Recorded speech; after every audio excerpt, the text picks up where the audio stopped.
bestbookbits.com brings you the book summary of Real Artists Don't Starve by Goins.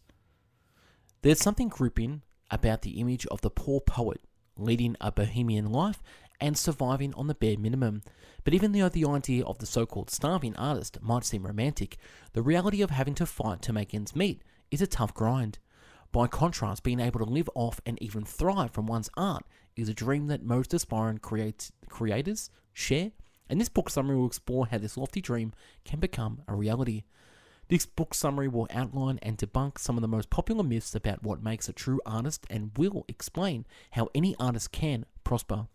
From the fallacy about the natural born genius to the misconception that artists have to be relentlessly promote themselves, you'll learn how to separate genuine, helpful advice from damaging cliches in the artistic world. In this summary of Real Artists Don't Starve by Goins, you'll discover how 30 minutes of creative writing a day turned a lawyer into a best-selling author, why even 122 rejection letters should never stop you from continuing your work, and how close Rolf the dog was to joining the Muppets. Real Artists Don't Starve key idea number 1. Anyone can be an artist, and real artists know how to steal. For ages, we've been holding on to the popular misconceptions about what it means to be a real artist. In the media and in our minds, true artists are depicted as starving, naturally talented, and deeply original. Unfortunately, these types of ideas can scare some people away from ever entertaining the arts and fulfilling their creative potential. So let's start with two of the biggest fallacies about artists, namely, they're born with natural talent and their artwork must be completely original. First off, you don't need to be born with natural talent to become an artist. What you need to do is put in hard work and show persistence and determination. With these tools in hand, even a corporate professional can become an artist. Just consider the case of the lawyer turned best-selling author, John Grisham. He began by finding just 30 to 60 minutes each day to write a one-page of his book. 3 years later, he had finished his first novel, A Time to Kill. And even though 40 different publishers would come to reject it, he persisted and got to work on his second book, The Firm. Eventually, his perseverance paid off, and both books become bestsellers. They did so well that Grimshaw was able to quit his day job and devote all his time to writing. His books even launched a new literary genre, the legal thriller. While you do need to be dedicated to your craft, you don't need to reinvent its form or be wholly original to succeed. On the contrary, what you need to know is how to steal. Like Picasso said, good artists copy, great artists steal. This doesn't mean being lazy or mimicking someone else's work. There's a code of conduct among artists that allows for taking something that's been done and expanding upon it or pushing it further. A great example is The Muppets. The show's creator Jim Henson took the puppetry of the puppeteer Burr Tillstorm, along with the humour and jokes of other artists, like the comedian Ernie Kovacs, and combined them to create something new and exciting. Next, let's look into what makes an artist thrive. Real Artists Don't Starve key idea number 2. Thriving artists are both humble and stubborn. While the image we have of the starving artist is a fallacy, this doesn't mean that being an artist is easy. There's bound to be moments of rejection, and the best way to get through these tense times is to put your stubborn side to good use. Luckily, if you feel a calling towards the arts, you'll probably have a stubborn side, a part of you that refuses to give up or play by someone else's rules. Psychologist Paul Tolerance believes that most creative types are misfits and rule breakers who had trouble fitting in at school. So while you should expect to hit difficult times along the way, you can overcome these hurdles by remaining true to your stubborn self. When F. Scott Fitzgerald was trying to launch his writing career, his apartment was littered with 122 rejection letters. Yet Fitzgerald kept at it and didn't stop until he got his first 2 books published, so eventually brought him critical acclaim and financial reward. Fitzgerald would later experience a major drop in his confidence and self-image, however, particularly when critics turned on him and panned his third novel, The Great Gatsby. Eventually, alcoholism and a heart attack would lead to his death at just 44 years of age. His story is especially tragic since 3 years after his death, The Great Gatsby would come to be re-evaluated as a modern classic, once again demonstrating the importance of persistence. Another much needed quality is humbleness, which is necessary for an aspiring artist to learn what they need through a fruitful apprenticeship. One of the reasons the starving artist myth has prevailed is because artists who think they know it all end up broke. However, while the starving artist thinks they already have all the talent it takes, the thriving artist expands their skill set by seeking an apprenticeship under a true master, as Michelangelo did when he studied under the renowned Renaissance painter Domenico Ghirlandaio. For such apprenticeships to work, you must show humbleness and a willingness to be taught. No mentor wants to teach someone who thinks there's nothing left for them to learn. Real artists don't starve. Key idea number 3. Artists often succeed by joining a scene and cultivating collaborations and patrons. Another side to the starving artist myth is that they live isolated lives and work in solitude only to emerge when they complete their masterpiece. It's a romantic notion, but not an accurate one, since genius doesn't benefit from existing in a vacuum. What is far more likely and beneficial is for the artist to create vibrant communities and nurturing environments when they can support one another.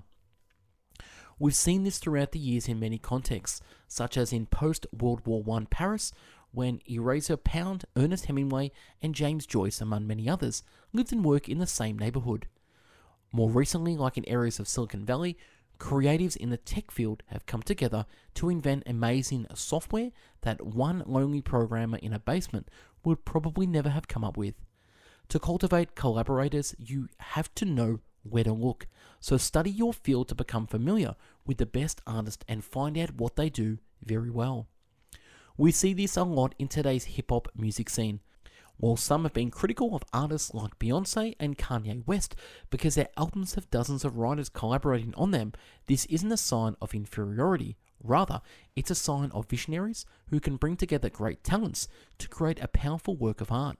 Similarly, Michelangelo worked on projects that were bigger than he could handle himself, so he worked like an engineer and a foreman, directing people to complete individual tasks. Michelangelo also knew the value of a patron, with a thriving artist must seek out. There isn't one kind of patron. They could be a critic or a taste maker, or anyone who can help move the artist's careers forward. Famously, Elvis Presley was catapulted to stardom with the help of Sam Phillips, the owner of the Sun Studios in Memphis, Tennessee. A 19-year-old Elvis was able to calm his nerves in front of Phillips long enough to belt out one perfect tune, "That's All Right, Mama," and Phillips made sure it was played on the radio that every night.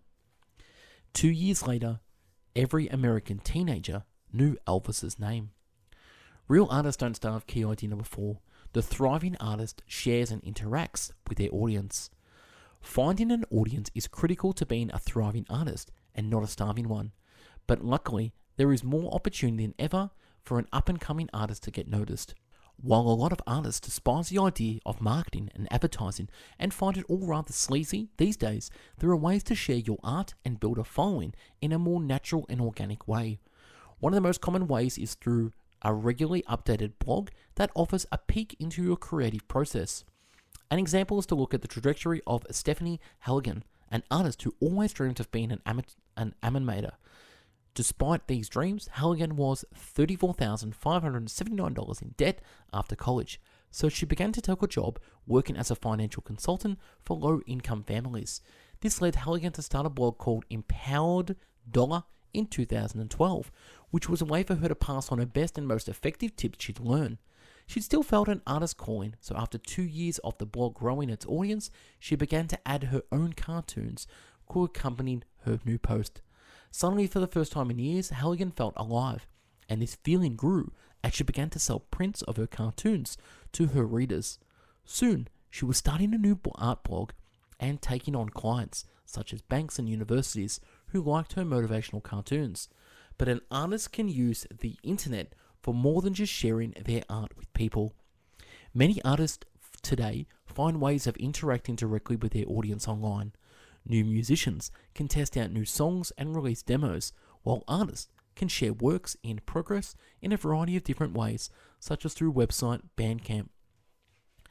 This is essentially like practicing in public, and it's the best way not only to build an audience, but to get better as an artist as well. You can practice your guitar in your bedroom for years only to improve so much. Once you start playing in front of an audience, you'll start playing better than you have before. This is a simple rule of the audience. Real artists don't starve. Key idea number 5. Avoid working for free and fight to keep ownership of your work. One of the worst habits an artist can get into is working for free. This happens when someone tries to tell you that a project will be a good exposure or a valuable opportunity.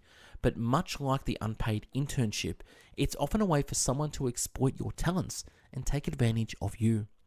To be a thriving rather than a starving artist, you need to adopt a mindset in which you tell yourself that you are an artist and that your work is worth money.